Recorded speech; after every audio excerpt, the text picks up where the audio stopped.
Welcome back. I hope you're getting inspired. I know I am. If you're just joining us, I'm Kristen Sewell, Content Director for Michigan Health Council. I'm in Fishtown in Leelanau County. Leelanau County is a small county located right here on the Leelanau Peninsula, surrounded by water, resorts, and summer cottages. It's also the most vaccinated county in Michigan at 70.7% and is ranked number 1 in health outcomes according to the county health rankings. Our next speakers are going to talk about the power of words and numbers when we talk about COVID and vaccine hesitancy and the effect of the pandemic on healthcare workers and, well, everybody else. Barb Peaty and Alex Lewins-Wordling are coming to us from the Root Cause Coalition with the results of their consumer survey and their insights into the impact of words, isolation, the economic disruption, all because of this global pandemic. Welcome, Barb and Alex. Good afternoon, and thanks for having us today. I'm Barb Peaty from the Root Cause Coalition, and I am joined by my colleague, Alex Lewins-Wordling, and we're here to talk about what we do as a coalition and the implications for healthcare providers as we achieve and strive to achieve health equity by addressing the social determinants of health. Today's agenda, we're going to, as I said, share a little bit about the coalition, our history, how and why we were founded, the consumer insights research that we've been doing for the better part of a year right now, and what the implications for that research and the rest of our work are for all of you as you continue on in your careers and your jobs.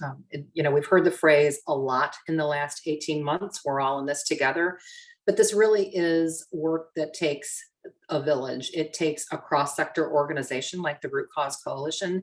It takes care providers from every perspective. And it really takes an understanding of where consumers, the patients, and the community are in this goal as well. So we'll go to the next slide. And Root Cause Coalition was established in 2015 by the AARP Foundation and ProMedica. ProMedica is a health and well-being system that is actually based in Toledo, Ohio, with a presence in Northwest Ohio and Southeast Michigan from an acute care standpoint, and from a post-acute care standpoint has a presence in 28 states across the nation. But about 11, 12 years ago, ProMedica as a system really started looking at taking care of the community beyond its four walls. The mission statement of that organization had been rewritten, and as they started to get more and more into the social determinants of health, and specifically hunger as a health issue, started taking that message more nationally. And AARP Foundation joined forces with Root Cause, with ProMedica, and in 2015 established the coalition. Since that time, we have grown to 92 members strong, and cross-sector is really what we consider the secret of our success. As I mentioned just a few moments ago, it does take all different perspectives to address these issues. And while ultimately we want to change the healthcare model and achieve health equity, it's going to take business, it's going to take education, it's going to take the nonprofit and faith-based and local government, as well as the healthcare sector. And when we say healthcare, that's providers, that's insurance, that's small clinics. It really crosses the gamut of everyone providing healthcare. So we're excited to share with you today the work that we've been doing over the last almost 66 years. And then, like I said, we're going to have Alex focus in on some of the research that we think has been really enlightening for us. One of the things that is so important to us from the coalition standpoint, as we work on behalf of so many who have so little, we need to make sure that we're including the voices of those people on whose behalf we work. It's wonderful for all of these cross sectors to come together. But if indeed we're not engaging the voices of those for who we're trying to lift up and make life improvement for, then the work really is in vain. So our core values include focusing on community change, authentic collaboration, innovative solutions, and scaling those. We hear that word scaling often, and sometimes it's a little overused, but one of the things that we like to share with members who join, as well as the broader audience, because we do a lot of education, even beyond our membership, is that you can start to do interventions and scale them in sometimes very easy ways. It's not always the heavy lift that some people think that it might be. And I think even from a provider standpoint, there are so many ways you can start to address the social determinants as you work toward health equity in your daily course of work, and very simple things you can incorporate. And then, of course, engage and learn from the communities. As I mentioned before, the very people that we are trying to serve, we want to make sure that we're hearing their voice and also getting the perspective of different communities around the country. What might be an issue in one part of our country may not be in another. So we have a very broad membership. Again, cross-sector is key to our success. This is just a sampling you see on the screen of the members. You see the two founding members, ProMedica and AARP Foundation up at the top. But you can see a lot of healthcare organizations, a lot of organizations who deal with food insecurity, housing, Children's Hospital Association, which of course represents children's hospitals across the country, and then insurance providers. But probably a good bet is if you can think of a type of organization, we have some members that would fit into that category. And a lot of them come with different specific goals, and a lot of them come with very common goals, but there's common ground among every single member.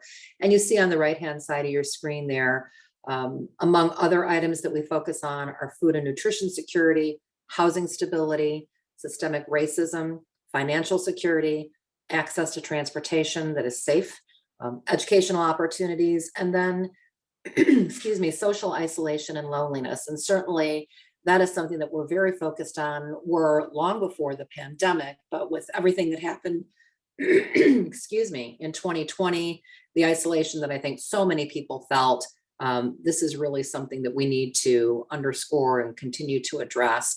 I think all of us have seen the recent headlines about how opioid overdoses and deaths were at record numbers in 2020. Suicides are on the incline, and there is just so much to be done in the area of mental health. And mental health, of course, is tied to all of those other issues that you see in that area on the right. So our leadership, in addition to myself, we have members from our founding organizations, as well as a few other member organizations: Ascenda Integrated Health, the Michigan Health and Hospital Association, AARP, and then Common Spirit Health as well. So it's a great leadership group and board that helps direct our efforts every single year. Our areas of focus are advocacy, education, and research. And those are the three areas that we really focus in on and build our programming around. We do a lot in education. We have a national summit every year. In 2020, of course, we were virtual, and virtual this fall as well. But in 2022, we'll be back to, knock on wood, an in-person event. And we're always happy to entertain questions and able to fill out more about the organization as we go on, if you're interested in that. Next slide, please.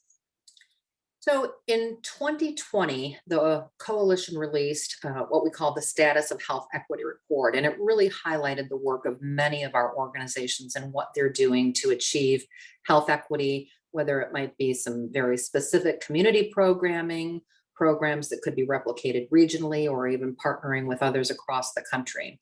And it gave a great snapshot of what is going on. And we always say, why reinvent the wheel when there are so many organizations that are doing terrific work? So we did a presentation on that report. And then at the end of the report, we had an 8-point call to action with very key items that we wanted to achieve by 2025. I'll never forget the whole debut of that report, because it was the end of February of 2020. And within 2 weeks, the whole world was in a very different place than we had been when we stood presenting that report in Washington. So even though the intervening months and the intervening year and a half has been very focused on the pandemic, the aftermath, and all that came out of 2020, what we didn't want to ever say is, well, because there's a pandemic, we need to push this call to action back down to 2026 or further. In fact, the urgency to achieve the 8 points in that call to action became more important than ever. So last fall, we developed what we call the Four Corners Call to Action, and I won't read those specifically to you, but you can see that it really takes some very specific goals, condenses them, and we have started roundtables with our membership, reaching out, working with members of Congress on several of these priorities. We've been working with the Ways and Means Committee. We've been working with Congressman McGovern, who is currently the chairman of the House Rules Committee. He has a goal to end hunger for once and for all in our lifetime. We have the tools to do it. We just need to have the political will to put those policies and programs into place for once and for all. So again, these 4 points have really become a driving force for us in 2021 and will continue to be as we move forward in the coming years. Next slide. So in a moment, I'm going to turn this over to Alex Lewins-Wardling, who has just done a phenomenal job with us this year on bringing research to the surface because, as I mentioned, research, advocacy, and education are the 3 pillars on which we were founded to focus on. But you need data to know what you're advocating for. You need data to do your education, and you need to understand where everyone's perceptions are on different issues. And so last fall, we started talking about the need for a consumer insights survey, and that took us to really amazing information that then prompted us to say it's probably a good idea on a monthly basis to do pulse surveys and understand where the public perception is on so many of the different issues that we're attacking. We always say words matter. And so the words that we're using as we try to do education, as we try to do advocacy and make sure that we're including the voices of those on whose behalf we work, we need to make sure that those people understand the words that we're using and the terms that we're using, because what we all use in one profession or another may not be the common vocabulary for others. So without further delay, I'm going to turn it over to Alex. I think you're going to find this information really informative and useful.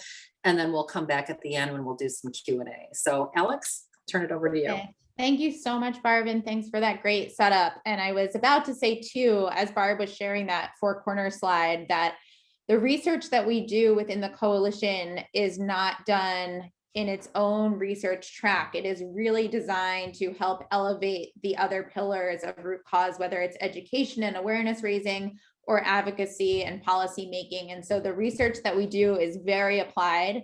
And I think it's really unique. It's designed to identify the public sentiment, attitudes, behaviors as it relates to health equity and social determinants.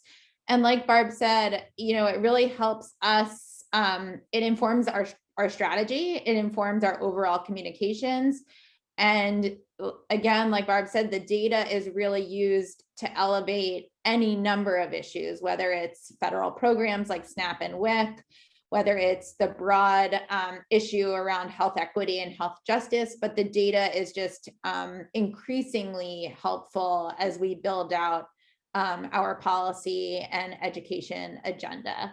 So today I'm going to share with you 2 research reports. I'm going to share with you research from April, and I'm going to share with you research from May.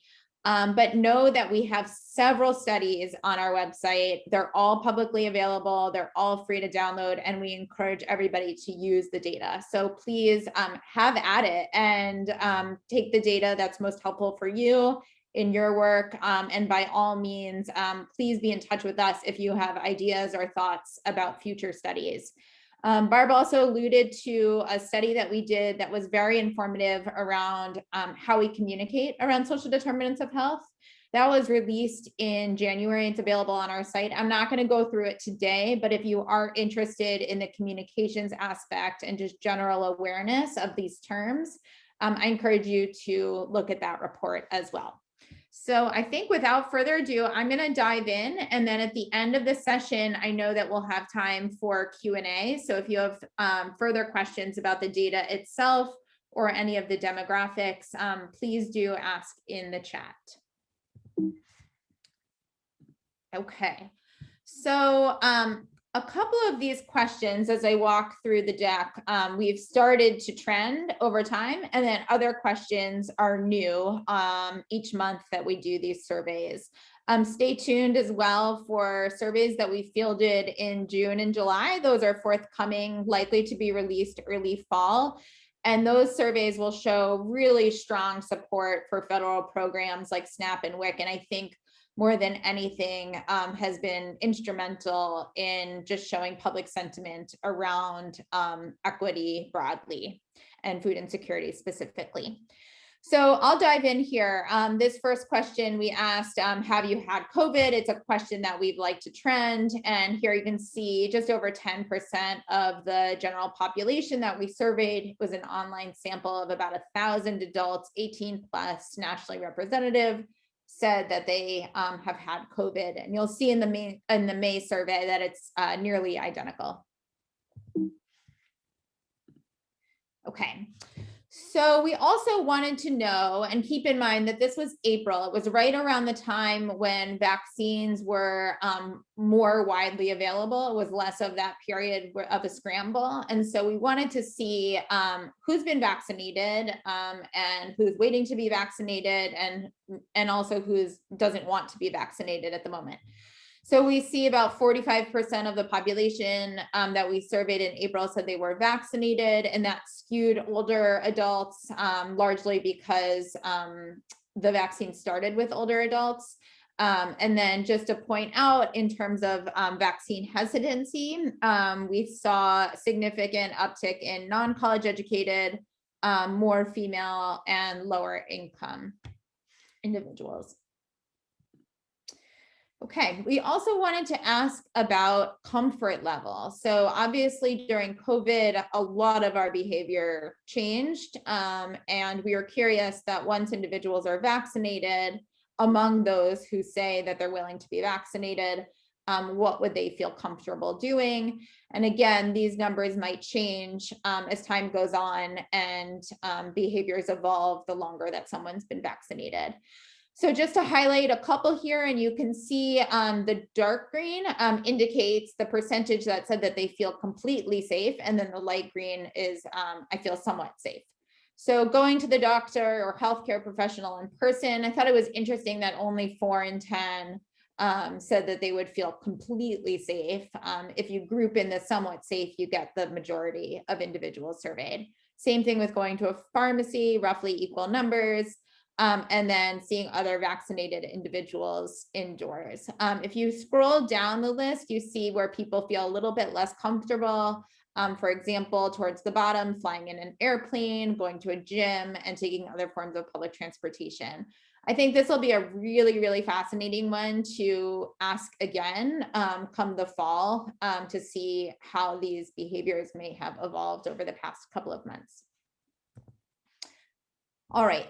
We also wanted to ask a question about vaccine equity in the context of vaccine distribution. So thinking back to April, when the vaccine was becoming more widely available, like I said, but not necessarily at every supermarket on every corner like we see now.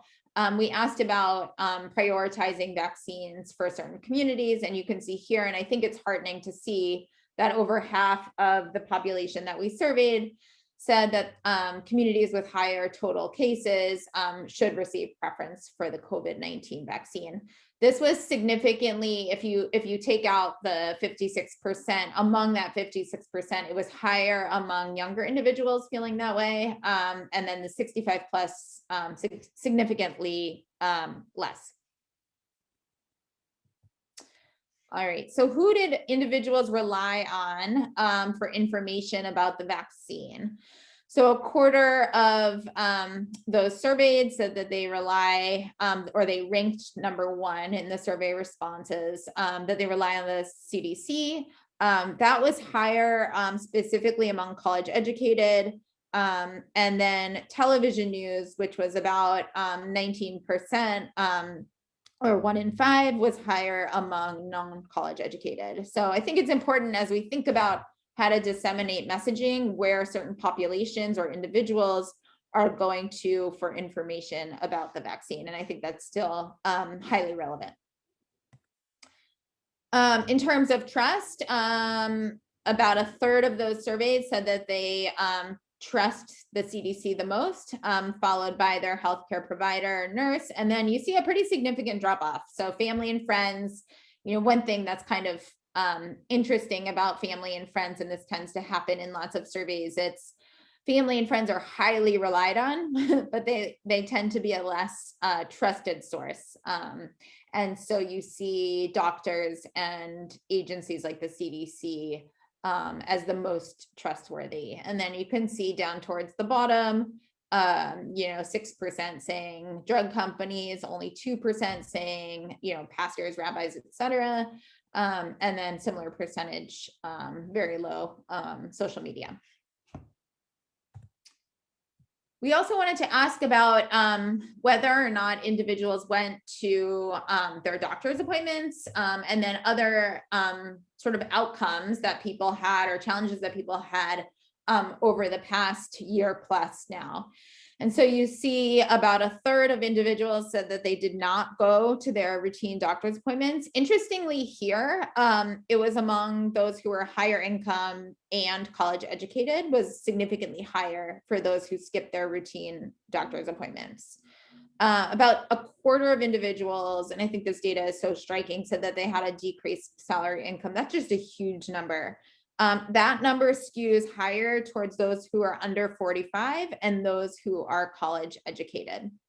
And then 19% say that they had trouble paying bills or that they didn't go to the doctor when they were sick, and that skewed less than 45 years of age primarily. So I think, as we think about how to make the case that people faced real challenges over the past year and will continue to do so, this slide in particular is helpful. And then what were some of the emotions that individuals felt? This was all over the map, myself included. I felt comforted by family and friends. So about 40%, about 4 in 10 said that they, all of the time, that's the dark green, felt comforted by family and friends. And then the vast majority said at least some of the time. It was interesting to see who felt comforted by family and friends. That skewed a little bit higher income. And then again, I'll just call out one other. I feel optimistic about the future. That also skewed a little bit higher income, which I don't think is totally surprising. And the isolation and loneliness was the opposite. That tended to skew lower income in terms of higher percentages. And then finally on this survey, volunteering. So of course, volunteers were critical to a lot of issues that are specifically related to social determinants of health. And here you can see the majority of individuals say that they either donated their time or their money. And then this next slide, we asked sort of the follow-up why. 58% said it's something that they did before, which I think is great, of course. But then you see this 39% saying that they started donating either time or money because of COVID. So that's April. I am going to move into the May survey, which I think is complementary to the April survey. And then I will stop sharing my screen and we can move into some Q&A. So like I said, we asked again in this survey who's had COVID, and we see a very similar percentage. It was 11% in April, it's 10% in May. And then again, we ask about vaccine hesitancy, and it stayed very similar. Similar demographics in terms of lower income. Females, interestingly, have a little bit more vaccine hesitancy, and non-college educated. And hopefully, I'll just go back one slide. Hopefully this this piece of the pie that says no, and I do not want to be vaccinated now, continues to shrink over time. All right, throughout COVID-19, a majority saw healthcare professionals in person. So here you see 48% say they only went to see healthcare professionals in person, and another 12% say that they only went virtually, but then you have another about 1 in 5 saying that they did this hybrid of both. You see that those who are under 45 were less likely to go to the doctor in person, and also simultaneously use virtual health options more often. We also asked a follow-up about why you saw your doctor in person, and the vast majority see my medical needs required an in-person visit. I kind of expected the lack of technology or just the lack of familiarity with virtual visits to be higher, but it seems as though the actual medical issue was driving the in-person piece. All right, so once you're vaccinated, what's your plan to go back to the doctor or continue with telehealth? And you can see here, roughly half of individuals said that they plan to make in-person health appointments for all their medical needs. But then you see almost a third saying they're going to continue in this hybrid approach. In-person appointments tend to skew older, which we see a trend as we go through the deck, that it's not just doctor's appointments, but it's also things like grocery shopping that tends to skew older when you're talking about in-person. And then why will people continue the virtual appointments? They like the convenience of it. Again, that skews younger. There's a lot of age trends in this particular survey. And then 20% say that they believe it was the safer option. All right, so what were your shopping habits? So in addition to whether or not you went to the doctor in person, what were your shopping habits? Did you buy online? Did you go to the grocery store? And yeah, I think this is a pretty high number. 65% said throughout COVID, they went to the grocery store to buy all their foods and beverages. And then you see about a quarter did a hybrid approach, and then 9%, nearly 1 in 10, said that they only shopped online. And again, we see this age trend here where older adults pushed up that 65% number, being the largest group that went to buy all of their groceries in person. And then why did they shop in person? The largest response was, I want to pick out my own food. That's been a response that we've seen in food trend surveys for years. It's not a COVID thing, that people just have some hesitancy to shopping online when they're selecting their food. And then about a third of individuals said it was easier or more convenient. All right, and then lastly, working. So we've covered doctor's appointments, we've covered grocery shopping, and now we wanted to know, have you gone to work in person or are you working remotely?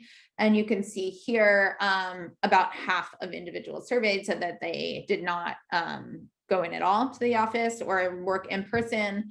And then about 20% said that they go to work in person every day. The in-person skews younger. And interestingly, never going in person was significantly higher for lower income individuals, which I thought was an interesting call out. All right, of those who have worked in person, more than once a month, over half say their job can only be done in person. So look at that 59% number, and you see the why, right? My job responsibilities can only be done in person, or a lot less of a percentage, but about a third say I'm required to work in person. And that wraps up the April and May surveys. Like I said, stay tuned for a lot more. I'm going to stop sharing my screen, and Barb and I will have some back and forth now before we open it up for more formal Q&A from all of you. So thank you so much for your time today. Thanks, Alex. Every time I see the data and hear you present it, different and new things strike me. And again, as I said at the beginning, I don't think we can ever underscore how important data is and public perception is. And as you mentioned, and I alluded to, our first survey or research was done about a year ago, yeah, end of 20, to really get the perceptions of people and the language we use. And so we use the findings of that survey then to do these pulse surveys, two of which you just went over. But it just strikes me the consistency between those two surveys and many of the answers and public attitudes and perceptions. So I'd ask you, what struck you the most as you were going through those? Yeah, that's a great question. I mean, I think the consistency is good to see, right? Because it validates our data in a lot of ways. And I think there's a lot that can be used to support our common cause, right? To advance health equity. And like you said, data is so essential to doing that. And when you see the number of people who lost their job or the number of people who didn't go to the doctor, and then you see these trend lines, right? You see it's the under 45, or you see it's the low income, and those demographics, I didn't show them on the slides, but they're so critical to understanding. And I think this is the big piece, to understanding that it's not, the general data doesn't tell the full story, because the way that we approach programs or interventions or policy is specific, right? It's targeted, and it should be. It's targeted to women. It's targeted to those under 45. It's targeted to moms. It's targeted to older men. Whatever the case might be, it's really essential to understand who's facing those challenges. How do they think about particular issues? What will drive them to get a vaccine, right? What will drive them to go to the doctor and take care of their health needs? So I think there's a lot to unpack as we go through the data. And I guess, thinking about it and thinking about how broad our membership has become, right? We're over 90 members now. What do our members, kind of a question for you is, as the leader of the coalition, is what are some of the implications do you think for our members specifically? How might this data be used to help them advance social determinants of health issues? Yeah, absolutely. And I think about that often, because we need to be relevant. We need to be able to provide information that is useful to each of our members, because as much as we all come to this coalition with a common purpose and a common voice, and really to lift voices from all different sectors into one, especially from an advocacy perspective, I think these surveys and this research and the data shows our members what they can use in their own community to build partnerships and really build up the case, if you will, for why these different areas need to be addressed.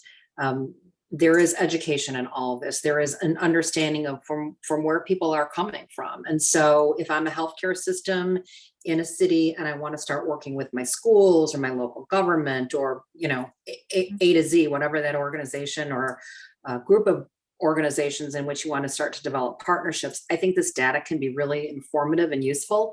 I think even from a care provider standpoint, let's say that you're not necessarily looking to go out into the community, but how do you use it even within your own organization? So leadership can share with providers and clinicians that are at the bedside, and just really using it from an education standpoint, that it's really all about standing in someone else's shoes, right? And understanding from where they're looking. And I think one of the things that I see every time we go through this data is the need for people to be around people. With as much technology as we have, with all of the resources that we have, you still have people preferring to go to the grocery store. They do want to go back to in-person visits with their physician or advanced care providers. There is just an innate need for people to be around people. And it's a blessing that we have the technology that we have. But I think the isolation that we referred to earlier, the increase in suicides, the opioid epidemic that got far worse, not better, during COVID, all of that underscores that we need to find ways in which, whether it's a community, our own organization, from a region, or from a nation, we need to be connecting the dots and reaching out in person and using common language, common goals, and common understanding of each other and the perspective that we come from. So I think there's a lot of different ways to apply this data, but I think in partnerships, it really helps underscore the need for them, and where different partners can come into and bring their perspective. I think any successful program or intervention, or put whatever title you want to it, there is an ebb and flow. Sometimes there may be, it's healthcare right at front and center, and then it's the schools, and then maybe it's a local group of individuals, or maybe it's time to go to your state capital or your local government, or even go all the way up the hill in DC. But there is an ebb and flow as to what and when different partners have their kind of turn at the microphone, if you will. But all of this, I think, comes to, with my background in healthcare, I think of those people who are at the bedside, who are treating patients, who are out in community every day, and really understanding some of the concerns, the fears, the hesitancies they have about some of these issues.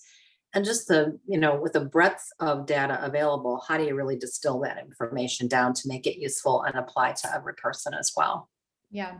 Yeah, that's a great point. And, it's complementary to a lot of the other work that's being done around, individual interviews or focus groups, or just talking to people in the grocery store, right? The anecdotes that you get. Some of this CRISP data is less deep, but the stats speak for themselves and are really nice to complement what people say in kind of like a longer narrative. And it tells, I think, the complete story. And like you said at the outset, it's our job to tell the story of the individuals that our members serve. And this is one way, right, to get the pulse of the public and to better understand. And I think as we go through our next series of monthly surveys, we'll be able to track, hopefully, like level of optimism goes up, level of isolation and loneliness goes down as, fingers crossed, COVID, continues to subside.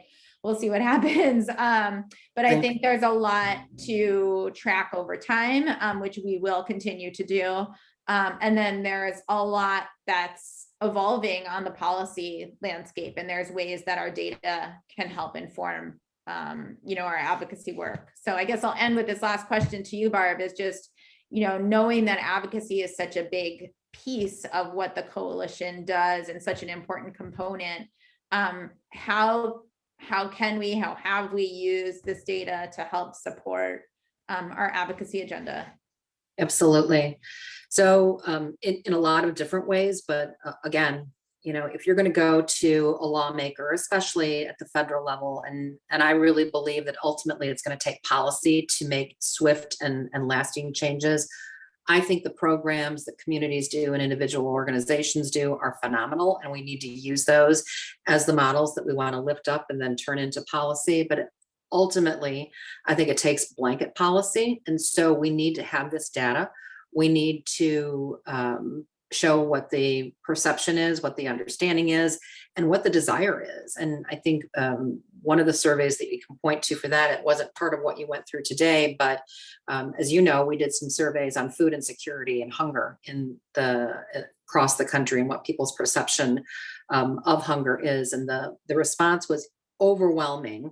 And I'll ask you to share a little bit of the specifics as well, or some of your own thoughts, but the response was overwhelming, that people understand there are others in this nation going hungry, and we can certainly do something about it. And there is a will to do something about it. It is not that's not my problem. They can figure it out themselves. We have been really fortunate to be working with Congressman McGovern, who is the chair of the House Rules Committee. I think I mentioned that at the top, and we've been doing some work with him on food insecurity and how we can ultimately end, hunger and food insecurity in our nation. Root Cause Coalition earlier this summer put forth a letter to Congressman McGovern that asked him to pursue a White House conference to end hunger. We had more than 170 organizations across the country sign on to that, many of which are healthcare organizations, because we understand what the connectivity is to going hungry and overall health and well-being. You take that from any age, whether it's from pregnancy through early, childhood, and all the way up to end of adult life. You've got early developmental delays that come about because of lack of nutrition. You've got underweight babies and a host of issues that might come about if a mom has not had all of her prenatal visits and kept herself nourished throughout pregnancy. And then at the far extreme, at the end of life, you've got seniors who are making just unbelievable choices of should they buy food, should they buy their, prescriptions, should they feed their pets or pay their rent or their mortgage. And I think we would all agree that in 2021, those types of choices are just unconscionable for a nation like ours. And so I think the research really helps undergird some of the very issues that we were founded to address. And when we come from all these different perspectives with a common voice, it is not just a special interest group marching up the hill. It is the community, it is the nation coming forward saying, hey, we need to fix this. And when we have the consumer sentiment added to all those individual member voices, it's kind of hard to refute that, yeah, this is the sentiment and we need to start addressing this. And I think, again, we've used a lot of terms over the last 18 months often, and some are maybe a little more tired out than others, but I think we are at an inflection point in our nation and we need to decide which way we're going to go. And I think addressing these really critical issues that at least allow for a level playing field for everyone is what we are about as a coalition. We certainly welcome members who come from a lot of different perspectives. And as we've both said, those participating in this conference, we'd welcome the chance to share a little bit more about what we do and hear about what they do. But I would ask you the same question. You oversee our research, and I think it's just been so impactful for us as an organization. How do you see this working with the advocacy agenda? And then what do you see as next for our research? You're on mute. Thanks. That had to happen at least once during this There you presentation. I think just to elevate what you just said, and I know we've talked about this in the survey that we did around hunger and SNAP and WIC, but it's the public will is there, right? And when is the political will going to be there to match the public will? And this data does nothing but help support the case that constituents want this. They want to make it a priority. They want the needle to move to something that, as Congressman McGovern has said, better than normal, right? We're going to move to something that's a new normal and better than normal. And I think, like we've said, this research really does help that. So I'll end there, toss it back to you for any final comments, and then we can open it up for Q&A. Great.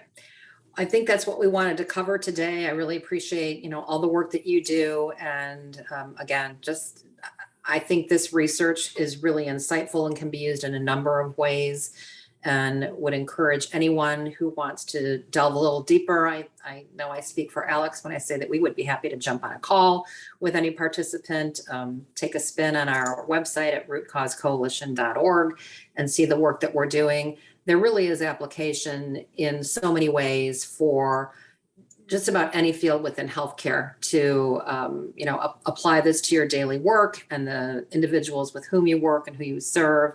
I think I speak for everyone at the coalition that we're very passionate about this work. And when you are able to get up every day and put your mind and your heart to this, the rest pretty much falls into place. There's a really long road ahead.